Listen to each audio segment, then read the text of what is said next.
इस गेम को जीतने के लिए इन लोगों को इस लोहे के बीम को पार करना होगा। गेम जीतने वाले को करोड़ों रुपए दिए जाएंगे, पर यह गेम कोई मामूली गेम नहीं है। यहाँ जान जाने का रिस्क है, क्योंकि इस लोहे के ब्रिज के ऊपर बिजली का कट चालू है, जिसे छूने से 440 वोल्ट का झटका लग सकता है। यहाँ बैठे सारे अमीरजादे आराम से बैठकर इस गेम का मजा लेने वाले हैं। सबकी फटी पड़ी है, पर सभी लोग हिम्मत करके गेम खेलने के लिए रेडी हो जाते हैं। फिर सभी लोग इस लोहे के ब्रिज पर चलना शुरू करते हैं। तभी मौसम में बदलाव आता है और तेज हवा आने लगती है, जिसके कारण एक आदमी बैलेंस घुमा देता है और वह नीचे गिरकर मर जाता है। उसे मरता देख बाकी के लोग भी अपना बैलेंस खो देते हैं और कुछ लोग नीचे गिर जाते हैं। फिर एक आदमी उस ब्रिज को पकड़ लेता है तो कट लगने से उसकी मौत हो जाती है। ये सारे अमीरजादे इन लोगों की मौत का मजा ले रहे हैं।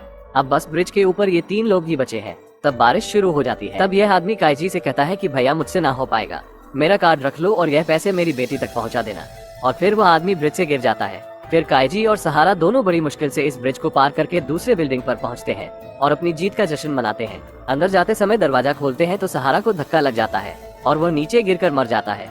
अब सिर्फ काइजी ही बचता है। अब वो वाउचर दिखाकर अपने पैसे मांगता है। तब ये लोग इसे कहते हैं कि मरे हुए लोगों का पैसा किसी को नहीं मिलता है और तुम्हारा कर्जा काटने के बाद सिर्फ 70,000 ही बचते हैं। ऐसा कह के उसे बाकी के पैसे भी नहीं दिए जाते। अब ये बूढ़े चचा जो इस ग्रुप के मैन बॉस है, काइजी को एक दूसरा मौका देने के लिए कहते हैं और उसे टोनी गाबा के साथ पत्ते का गेम खेलने का ऑफर देता है। तो काइजी तुरंत मान जाता है। इस गेम में सभी को 5-5 कार्ड दिए जाएंगे, जिनमें 4 सिटीजन और 1 बादशाह होगा और दूसरे के पास 4 सिटीजन और 1 गुलाम होगा। गुलाम वाले को पहले चाल चलनी होती है। रूल्स के मुताबिक सिटीजन ड्रॉ होगा। बादशाह सिटीजन को हरा सकता है और सिटीजन गुलाम को भी हरा सकता है और गुलाम बादशाह को भी हरा सकता है। गुलाम वाले सेट को जो लेता है उसे दांव पे लगाया गए पैसों का 10 गुना मिलेगा। तो काइजी फौरन गुलाम वाले सेट को लेता है। फिर गेम शुरू होता है और पहले वाली 2 गेम ड्रॉ हो जाती है, क्योंकि दोनों ने सेम कार्ड रखे थे जो सिटीजन वाले थे। अब तीसरी चाल में काइजी गुलाम रखने वाला होता है, जिसका पता टोनी को पहले से ही लग जाता है और वो सिटीजन रखकर काइजी को हरा देता है।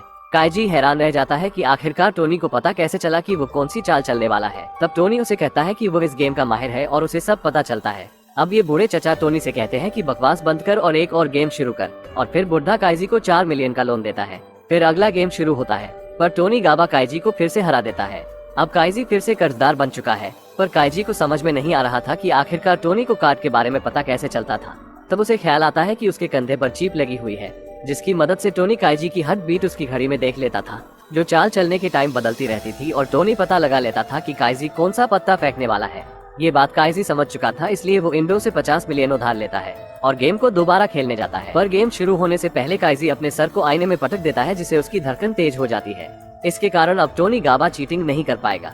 काइजी टेबल पर एक गुलाम और सिटीजन कार्ड रखता है, फिर उस पर खून के छींटे उड़ाता है और कार्ड को साफ करने की एक्टिंग करता है और ऐसा दिखावा करता है कि उसने गुलाम वाले कार्ड को सिटीजन वाले कार्ड से बदल दिया है। पहली 3 चाल तो ड्रॉ हो जाती है, पर अब काइजी खून लगा कार्ड आगे करता है। टोनी समझ जाता है कि ये गुलाम वाला कार्ड है, पर टोनी कार्ड रखने से पहले याद करता है कि खून लगा कार्ड तो काइजी ने पहले ही फेंक दिया था और उसने कार्ड बदल दिया था।